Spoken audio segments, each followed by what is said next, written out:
G'day guys, Toast20 here and welcome back to Marble Mountain. If you missed the last episode, maybe go and check that one out just before watching this one. It's a bit of a quick one, it's like 17 minutes, maybe even less, but I do drop some very important announcements about the save game, about the build competition, and also these Marble Mountain billboards that we are making for the casino city that we're going to be working on over the next few weeks / month, potentially, probably a month. I also placed down some pre-built areas, one of which is this music festival. Man, this thing is so damn good. This is built by Ferg, he's one of my patrons. I invite patrons in to build in my cities every now and again, and Ferg came in and totally nailed this one. I really love the fact that this thing pumps. Like, there's so many people that go to this place, and I just needed to add in some extra parking. So that way there's less cars just disappearing into thin air. We've got some people actually parking, which just feels a little bit more realistic. But the premise for today is all about this casino that we're going to be building. This is probably one of my favorite builds, like full stop. I loved building this thing. I know I'll probably say that every now and again, but this is like topping it at this stage. Before I start this thing though, I do have to say we are going to be using procedural objects on these casinos more than I typically would use in Marble Mountain. And the reason being is I wouldn't be able to achieve these casinos or the look of these casinos without procedural objects. And for this casino strip, I don't want to be placing down any pre-built casinos that already exist in real life. So I'll obviously be taking inspiration from a lot of casinos from real life, but I don't want to be placing down Caesar's Palace or any of the other casinos that are seen on the workshop, as great assets as they are. And maybe I'll use them, but then change them in some way. I would like all my casinos to feel very different. And hence the reason why we're making more custom signs for Marble Mountain. It's more in particular for building these very unique places, these casinos that are going to be inspired by real life places. And with all that being said, I mean, it's very clear what we are building today. We are building New York Hotel and Casino, but of course we're going to be calling this Montana Hotel and Casino. This is my version of this very, very strange casino in Las Vegas that has a roller coaster on top of it. This Togo rough as guts roller coaster. I've heard this thing is really rough, but I would still absolutely love to ride it. But ever since I knew that I was going to be building a casino city within Marble Mountain, I knew that I was going to build something based on the New York Hotel. Of course, we are calling this Montana Hotel and Casino because this is all scaled down replicas of landmarks within my capital city, Montana, similar to how the New York Hotel and Casino is replicas, a whole bunch of replicas of landmarks from New York. There's some ridiculous amounts of actual replicas as well, the scaled down buildings and landmarks within this casino. I feel like there's 40 or so. That number sounds quite high, but I feel like there's a lot more than you give them credit. There's quite a lot of different aspects of New York within this casino. If you know the number, let me know, because I would actually really like to know. But it is an absolutely super weird casino. I mean, all the casinos in Las Vegas seem super weird. It's a place that I would always like to go. Someone described it as a grown-ups Disneyland, and I feel like that's exactly what it would be like. And I'm just gonna make everything very ridiculous within Las Cruces, which is, of course, this is the name of my city, and this is sort of setting the premise for what we're going to be doing. And you can see why I have to use procedural objects. There's absolutely no way I'll be able to achieve this using anything other than that. I could just be dragging buildings from the roads to do this, but I need to be able to scale them down. And plus, procedural objects does this really great thing that because it turns all these buildings into props, that way we can still have functionality within the city. Otherwise, I was finding we're getting stuck with a lot of the services trying to service these buildings when you can't actually have a road access to them. So it is pretty great mod for so many different reasons.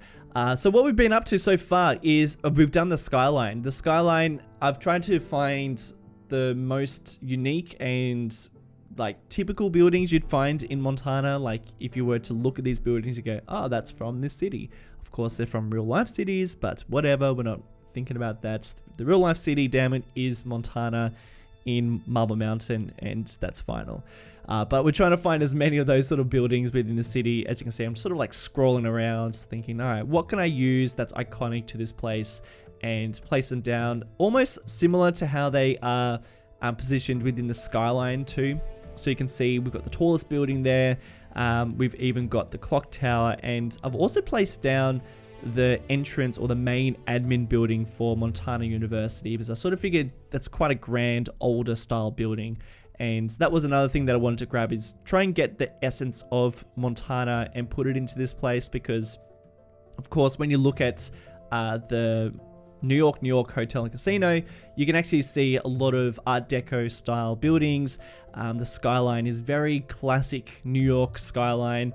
So I knew that in my version, I had to get the essence of what Montana is like, what sort of building do we have, what sort of architectural style. And I just sort of went through the actual city, found the buildings that I thought looked the best, would work the best in this area, and then place them down. And what I'm going to be doing in this episode, because we are going to continue this casino next episode too, because I don't finish it completely, I just get the main structure done. Took long enough just to do that, because I did want to get this thing absolutely perfect before moving on to the detail work.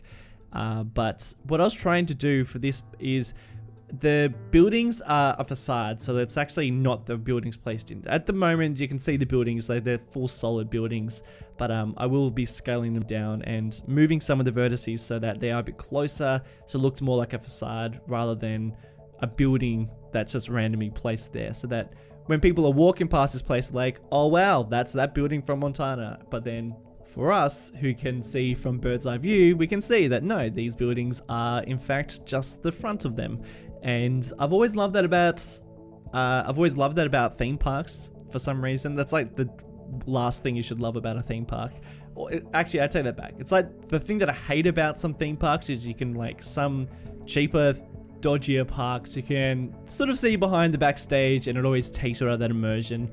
But for some reason, it is a bit of a love-hate situation for me. I do love that you do have this immersion in these places, but then for some reason, I do kind of like being able to see backstage. Don't know why. But you can see backstage for this, you can see the roof. It's not too pretty, unfortunately, but it is kind of what we are going for. So you can see this roller coaster on top. Now, it's a little bit unusual. It's pretty wacky. I do have to admit that, but I'm totally fine with it. I did place this thing down, this roller coaster, and I looked at it and I thought, okay, it's way too big. It's too intrusive for the people staying at the hotel. I don't think it's like a little bit too close to the windows. So then I jumped out of the game and found a whole bunch of roller coasters that are on the Steam Workshop, and of course they're not functional, they're just props, and sort of played around with them. But I think the fact that this one moves and is interactive, I think is just the winning factor. So I decided to keep it.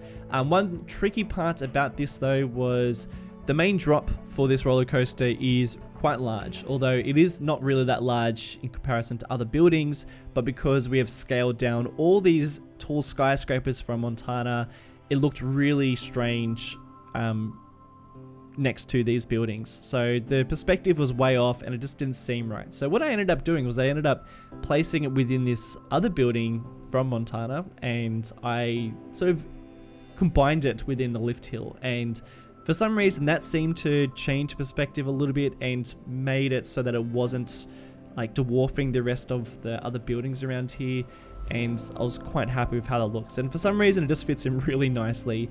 There's some really nice cinematics at the end of this episode, by the way, so definitely stick around for them because they are quite nice.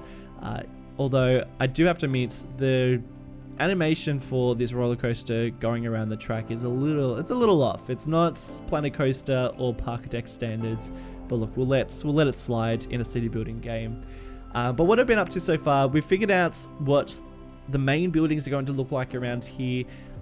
These are all buildings you'd find in Montana, and I was now struggling with where the entrances for the casino were going to sit. And I decided that we're going to make it a little bit different to the New York Hotel, and I was going to put this entrance, well, the main entrance right here next to the fountain. And I also thought that I really liked that these overpasses went directly into the casino. And I thought, okay, well, maybe we could do something like that. So that's what I've done here. You can see that like these buildings going into the casino, they say Starlight up above. I'm actually going to replace that sign with something custom. And this is where I'm going to ask you guys a couple of things. Now, I did mention that I would really love to make all custom and unique casinos around here, and that also goes for the signage, and that also goes for the advertising and the shows that are also going to be in Las Cruces in the city. I don't want to be placing down anything that you'd find in any other casino city. And I think like it's all well and good to place down buildings in this area, but I think the vibe is really captured from the advertising and the big signs, the big billboards, and the flashy lights. And I can't cover all that. I can only really place down the buildings, and that's about it. So I'm gonna put it to you guys. I'm gonna have to see, put out my feelers if you guys are interested or not. But are you interested in making any sort of custom signs and billboards and names for these casinos? I think it'd be really fun if we got unique billboards for this area, some really big signs advertising these made up acts or these made up singers, or advertising these casinos that don't really exist but they're obviously inspired by places. Somebody is already working on a custom Montana sign that I'm going to be placing as a prop outside the front of this casino. But it would be super cool to get them for every single casino, or at least most of the big ones that we place down. But I will put it to you guys if you're interested. I've made a Discord channel that is dedicated for that. And what I envision is that it would be really fun if, you know, maybe it was a bit of a collaborative thing. So maybe one person made the advertising that went on the billboard and the other person made the prop. Or, you know, two people came together and they made a bunch of billboards that came in like a pack, or was something that it was like put together. No idea, just an idea. Maybe no one's interested, but let me know if you are, because I think it would be sort of fun. I'm going to keep on building these bigger casinos, but I'm not going to give them any names at this stage, and we'll just wait and see. I might give them some sort of generic theming, potentially inspired by other places, but we won't really go into names until we potentially get some signs and names made up for these places. And also, just one last thing to mention before I start talking about what we are doing, but I will be showing you how I'm going to be turning these casinos into functioning, what I like to call functional casinos, because one thing that I've always wanted with this game is to see places come alive with tourism, but I felt like it's always pretty hard to do that. Even with parks, you don't see like a huge amount of people visiting that many parks. But with mods, you can actually get that. You can achieve that. And that's what we're going to be doing at the end of this episode. Is I'm going to be showing you what I'm going to be doing for every single casino that we place down. And it's pretty fun because you see quite a lot of people end up coming along. Alright, but we've moved on. We are now on the back area of this casino. And what I wanted to do back here is I wanted it to be the resort aspect of it. And I decided to do this in this episode because I needed to figure out how much space I had between the highway and this building. And I knew that I needed some sort of resort aspect, somewhere where there was a pool and a place that was a bit more secluded, even though there's like a massive overpass that's like right next to it, and a pretty busy highway underneath too. So this is a pool. This is where you just come and relax. And I thought, okay, how are we going to make this a little bit more secluded? So put up these big walls so that, you know, you sort of feel a little bit more enclosed around here. And what do you think about this pool? I mean, it's pretty fun. I made these rocks by using procedural objects, scale them down quite a lot. And you can see this water that is just trickling down here, this little waterfall. And what this is it's a marker of falling dust from the Industries DLC. It's dust, but from like, it just looks like a little waterfall. It's quite nice. So that's there, and I'm definitely going to be doing that trick in other places, because it's the first time I've done it, and I think it works really well. And this pool, and you saw that I did the same thing with the fountain at the front. I guess you can call it a fountain. Is I've just found some like pool or some water buildings, and I've used procedural objects to get rid of the rest of the building, and then I've just kept the pool. But what I will be doing in the next episode is I'm gonna grab some pools and some fountains from the workshop, because There's going to be so many fountains that we need to be placing down that we're going to need it. We can't just use procedural objects for all these fountains and pools. It's going to be more beneficial and quicker, and I think easier to use some pools from the workshop. So that's what we're doing. Now we are back out the front of the casino, and we are working on the bridge part of it. So in the New York Hotel and Casino, there is the Brooklyn Bridge out the front, and I thought that, well, this would be a great spot for the Montana Bridge.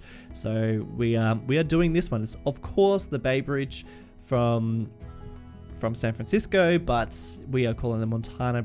What bridge is it? I think it's the Montana Bridge. I can't remember the name of this thing. I think it's the Montana Bridge. Unfortunately, I couldn't.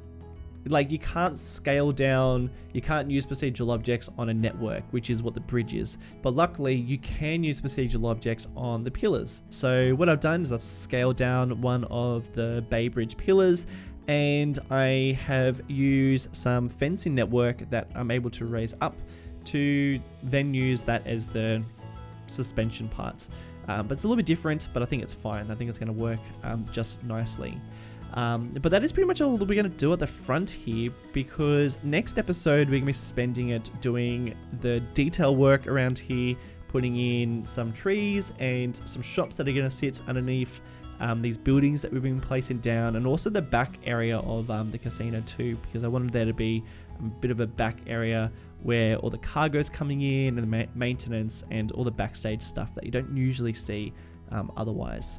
And then the last thing that I'm doing is I am turning this area into an amusement park by hiding an entrance to one of the amusement parks underneath, calling it the Montana Hotel and Casino, placing down some boom parks, which are high capacity, very attractive parks that will get a lot of people to come to it. And I've also placed in a little cube that is an aquatic center which has events. So every now and again you will see a whole bunch of people come to the casino as if there is an event happening there, which a lot of casinos have a lot of events happen. So this is how we're going to get a lot of people visiting these casinos. At the moment we've just got the one, but when we start getting some more, this place is going to be so bustling and so busy. I really can't wait to see that. But guys, that is it for this episode. I hope you've enjoyed it. I'm really excited for this area and all the things that we're going to be building around here. Get in touch on Discord if you're interested in making billboards, and thank you in advance if you are interested. I want to give a special shout outs to some of my patrons: Tommy Hines Jr., Paul Wright, Chofoflex, Ryan, Maximilian, Akshat Thapar, Jan Bertimers, and Genius Leonard. Thank you all so much for watching, and I'll see you in the next one. Bye!